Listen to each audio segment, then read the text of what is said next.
Hi, I'm Annie Botticelli, and welcome to my September 2019 horoscope report for you. I'm going to give you the top 3 must-knows for your sign, including details like looking at the actual charts and seeing what fields of experience these aspects in the sky are going to drill down for your specific sign and what that looks like and how you can best use the energies. I offer so many free resources. Most of the things that I do are free. So you definitely want to tap into all of the things that I am offering to you. Besides these monthly videos that I offer always a month early, you can also go to cozybysweetstarlight.com to get written horoscopes by me and all kinds of other astrology and other blogs. You can go to anniehelpsyou.com to see all of my astrology blogs plus inspirational blogs and other things there.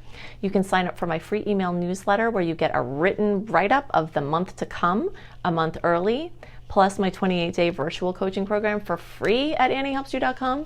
So definitely make sure you're tapping into all of the things I am working hard every month to offer you. Now I'm going to go into the details of what your sign has to look forward to in September 2019.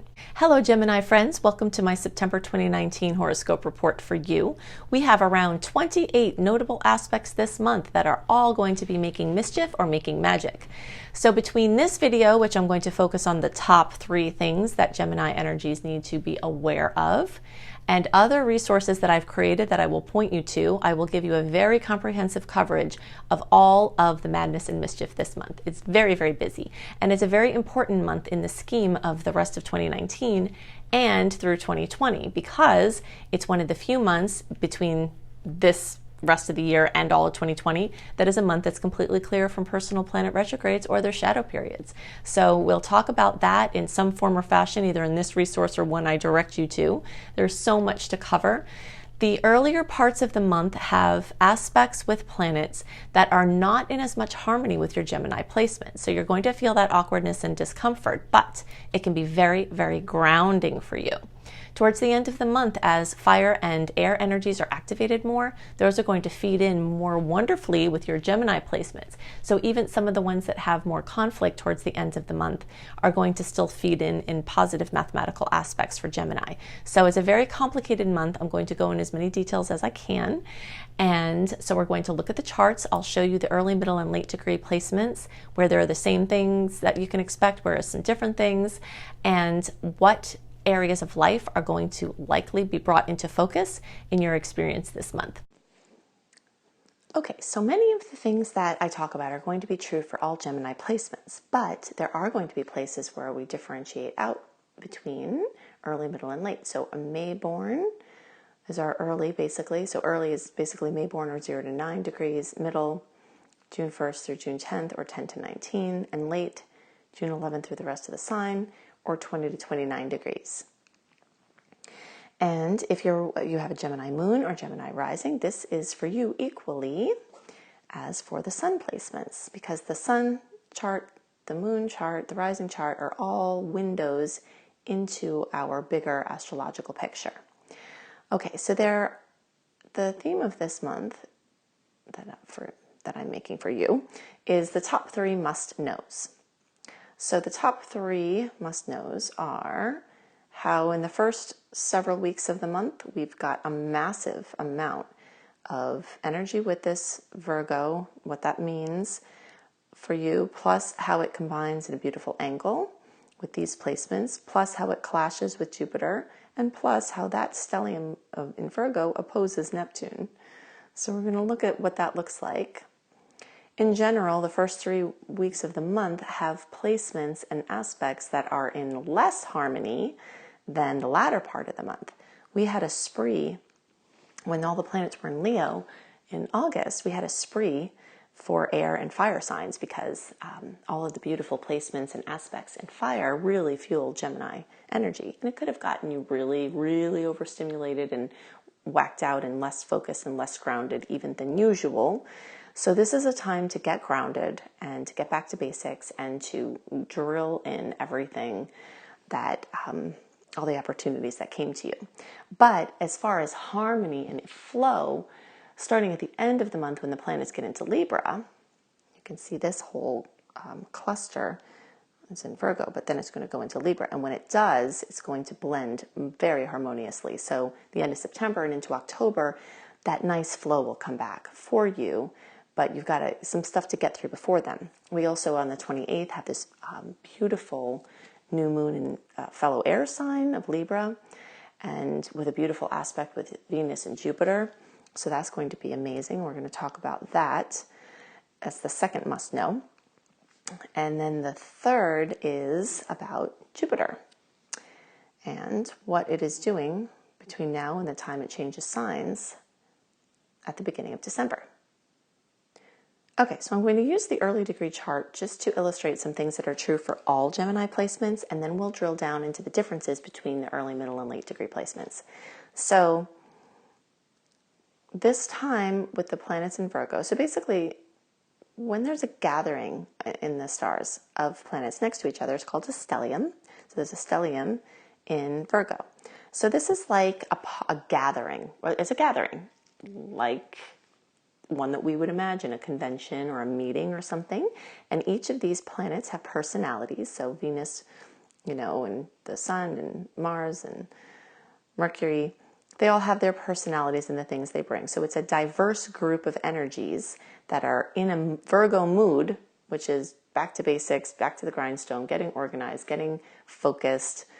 And then they're having the gathering in a certain area, which is the house, which is the fields of experience that we have as humans. So the areas that they're having the gathering are going to be shifted for early, middle, and late degree placements, which we'll get to.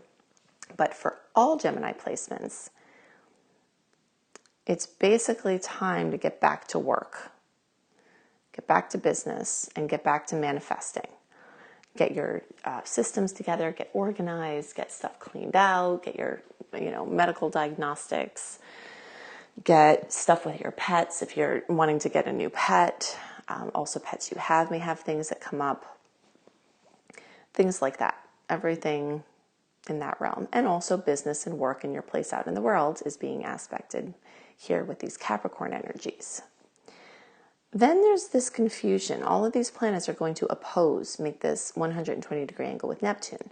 Neptune brings confusion, uncertainty, self-doubt. This is also common after there's a spree of expansion when the Leo planets were here, expanding nicely with Jupiter in the previous weeks to this point.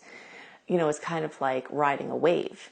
And then when this Neptune comes in, or I liken it to like walking on a tightrope, where you're not looking down and you're like, wee, this is fun, this is beautiful. And then all of a sudden Neptune comes and you look down and you're like, oh my God, I'm going to fall. This is terrible.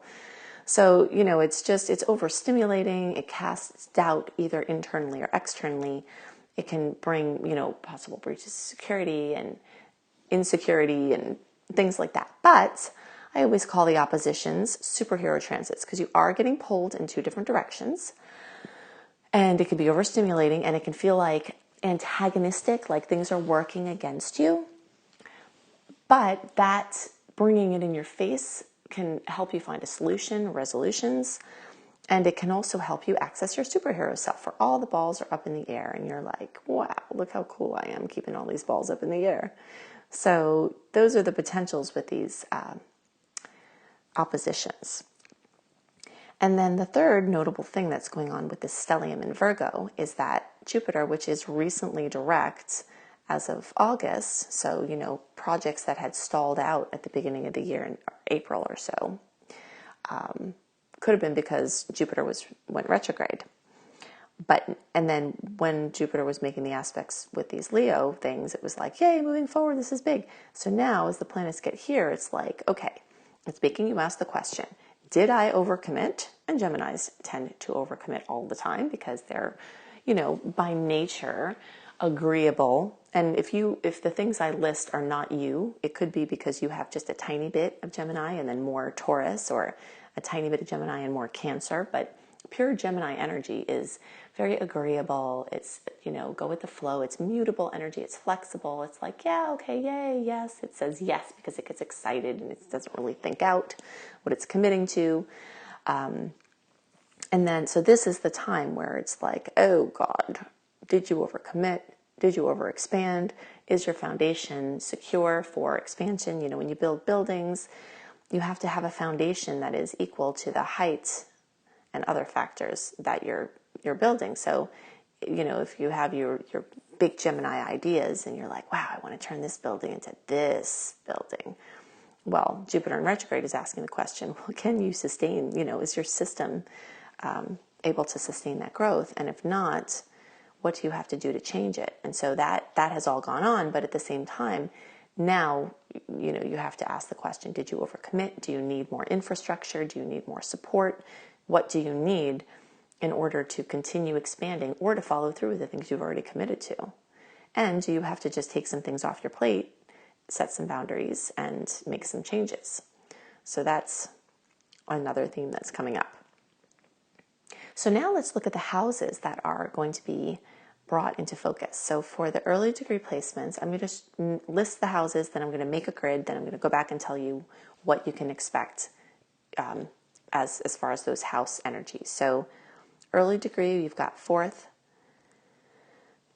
7th, and 8th, possibly with a little bit of 9th, and then also 10th and 11th. Okay, middle, you also have 4th, and then you have 6th and 7th, and then you've got 8th, and then you've got 10th. And late, you've got 3rd and 4th, 6th, 7th, 8th, and 10th. Okay, so remember my analogy about these fields of experience being areas of our lives that there can be parties or areas of focus. So all early, middle, and late degree Gemini placements have home, housing, real estate, home-based ventures, home-based projects, and family. Family can be a very big umbrella. So your immediate family, your birth family, genealogy, research into genetics and, anything about your past, your roots, and also childhood psychology. So the theme here is like magic and mischief. Magic, and I'm not going to write it all out, but magic and mischief. Because there are sweet aspects and there are challenging aspects. So there's magic and mischief in these areas of your life. So you could have some surprising childhood pieces come out. You could make some discoveries. You could have some healing, some breakthroughs. You can have some, real estate stuff light up. This is one of the best months of the year to buy a home or to make plans to sell a home or to sell a home. The late degree placements, you've got the 3rd house accentuated, which has to do with transportation and communication. So you all are even more likely to have the cars and devices, computers, phones, and stuff brought into the forefront. And stuff with relatives other than parents and kids, although those could come in through the 4th house for any of you, but these are like aunts, uncles, cousins, things like that. For all of you, if you need to get a device or a car, this is a really great month because in the scheme of the rest of 2019 through 2020, 2020 is going to be a year of personal planet retrogrades. So if you've been following my work for a while, you know what that means. The tides go inwards and backwards.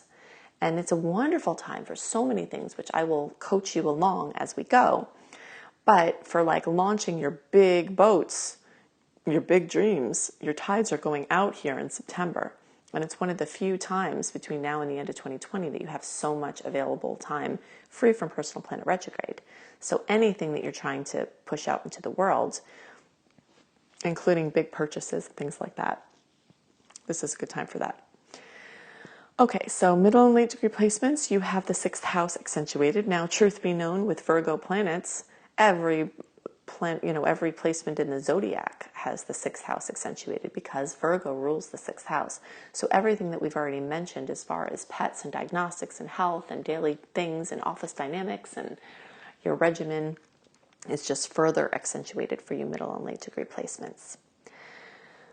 All early, middle, and late degree placements have these 2 partnership houses, 7th and 8th. So anything having to do with relationships, mischief, and magic, anything having to do with deeper forms of relationships, inheritances, shared money, resources of any kind, support, government money, taxes, debt, loans, anything like that, getting access to money or resources, or finding perfect practitioners.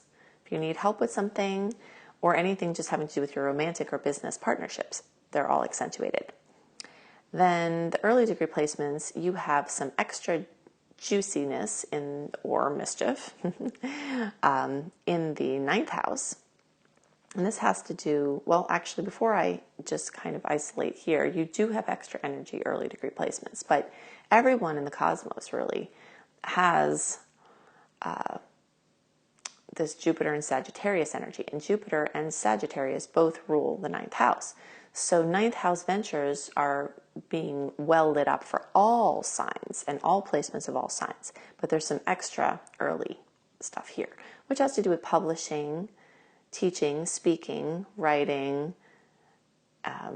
spiritual pursuits, things having to do with the church or organizations, spiritual organizations, long distance travel, international connections, international business.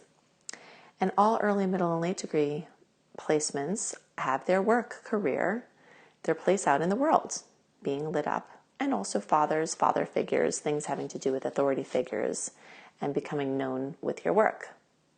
So this can be a time of great work accomplishment, recognition. If you need a job, this could be an amazing month for getting your ducks in a row, getting resumes put together, having contacts to help you get the work that you're looking for, or get a raise, or,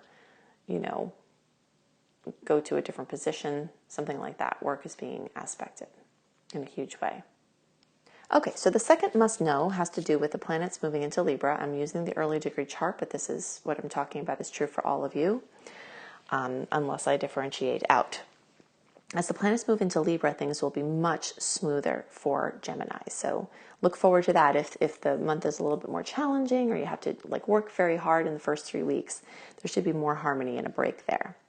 September 28th is a date to watch because this is the new moon in Libra, so new partnership openings for everybody.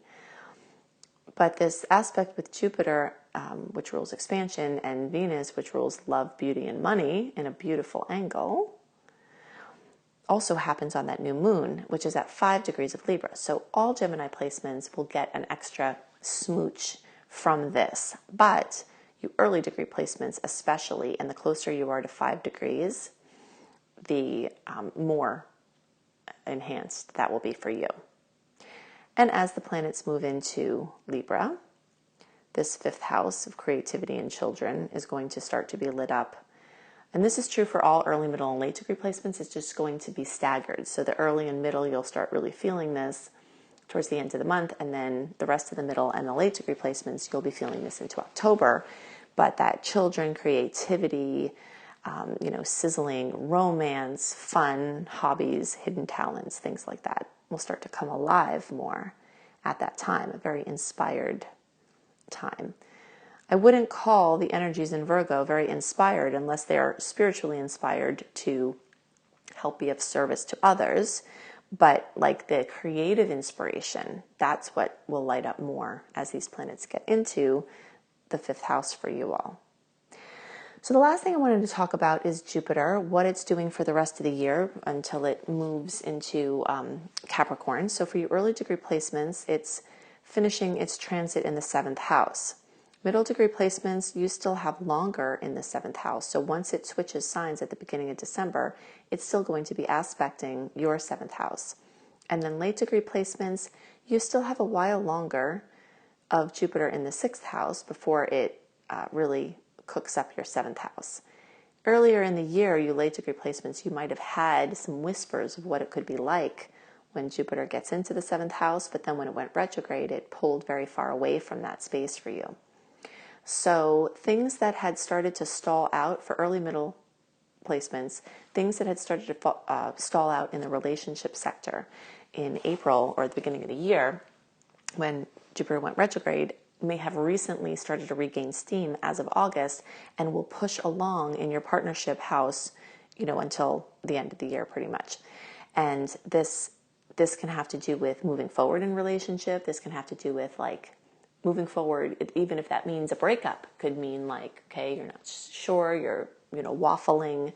This could be moving forward in a wonderful way. This could mean like engagement, moving in together, marriage, having children. So adding to your family. Jupiter tends to be additive. So if you have something, it adds to it. So if you're single, Jupiter can add a partner. If you have a partner, it can add an engagement or add a marriage or add a child or add a business collaboration. It's very additive.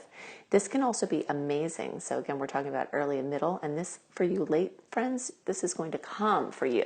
But this isn't quite yet. But you do have it to look forward to.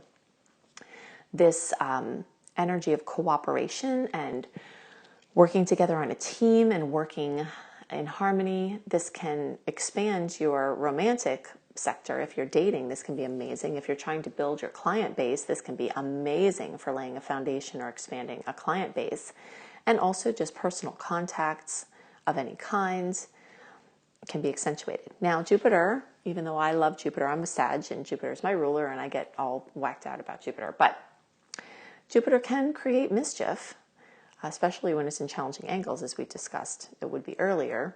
But what it's seeking to do is amplify a problem so that it can bring you the resolution. And sometimes if you're avoiding it or you're not quite doing what you need to do, it will make something worse. So it could bring more conflicts within relationships to get you doing what you need to be doing to resolve those patterns. So the rest of the middle and late degree placements that have Jupiter still working your 6th house and will be for a while. It will be less for your middle degree placements, just not that much longer. But and some of you, really the early middle, you're kind of grouped with the early degree placements, and the later middle, you're grouped with the later degree placements because your charts will look more similar to them. But expansion with your health, if you've been having issues with your health or enigmatic situations, you could see forward movement. Again, sometimes we see an exacerbation of a health issue when this is going on if you're missing something. So it could bring it more in your face to be dealt with. Office space, this again is really good for work stuff. If, trying to improve harmony, expand workload, build business, it's amazing. Build structures, have more free time. Some people will have more free time from Jupiter moving through their 6th house, but other people will have more work with Jupiter moving through their 6th house, and other people can get a beautiful balance where you're somehow expanding your business, but you also have more free time because you're delegating or you're getting a good system together.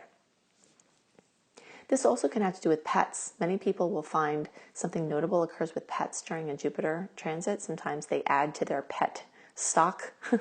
If you're a pet collector, you could find that you have more pets coming in, or there could be notable things that occur with the pets that you have. So overall, this is a month for Geminis to get super focused, get super grounded, get super organized, and that goes against the Gemini nature in a way. So, it will be in conflict with some of your placements at first.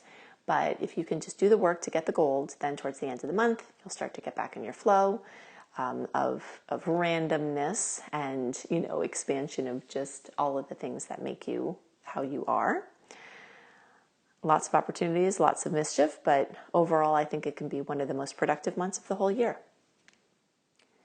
So, as a supplement to this video, you'll want to make sure that you also watch my September 2019 must-knows for all signs, because I've recently separated out. I used to put the general transit at the end of the individual sign, and I'm experimenting with not doing that. But that means there's a lot of other things about these 28 different aspects that you all need to know that I didn't get into. So if you look for my September 2019 must-knows for all signs, that's going to give you even more details. And then also, if you sign up for my free email newsletter at anniehelpsyou.com, you will get a write-up a month early of all of the notable transits in writing the days they happen, the players that are involved, and what you can expect. So I have a listing of all those 28 aspects, the dates they occur, what they are, what you can expect, plus a general overview of the month written that you get delivered to your inbox a month early. And if you sign up after I've set it out, you will still get a resend of that. So in order to really understand this month in its entirety, and I also give a little more of a preview, a sneak peek into 2020, certain aspects of 2020 in that video, then to have a full comprehensive view of this month, you definitely need to watch that video as well. And do let me know if you prefer to have those back in one video, or if the 2 videos format is better. So if you love details like these, I have so many more places that you can get resources for this month and in general astrology. So definitely listen to my video, September 2019 Must Knows for All Signs. That's going to give you lots more details about how these aspects can show up and how you can best use them. I have written horoscopes that are usually talking about things different than the videos for each month. So you can see those at cozybysweetstarlight.com. There are also astrology and other blogs there at cozybysweetstarlight.com. You can go to anniehelpsyou.com to see my massive amount of astrology blogs to help you with transits that are occurring now, and other goodies on my site. You can sign up for my free email newsletter at anniehelpsyou.com, which will get you a write-up about the general aspects with all of them listed so that you have them for your planning purposes, always a month early. So you can do that at anniehelpsyou.com. Plus you get my free 28-day coaching program called Shine when you sign up for my free email newsletter. So I also have astrology education. So all the things I just listed are all free, and I do those for you every month. But I also have some even more in-depth astrology education options at anniehelpsyou.com that you can check out. I would love for you to learn with me. Definitely check out my book, Radical Prayer, Transform Your Life and the World in 28 Days, an Amazon bestseller, and a wonderful companion for my fellow spiritual seekers. So you can see that on Amazon or at radicalprayerbook.com. And you can check out my husband's site for even more resources that he offers, which is iamhelios.com. So he's B.R. Newman at iamhelios.com. I hope you have a wonderful month, and I'll see you next month. Bye.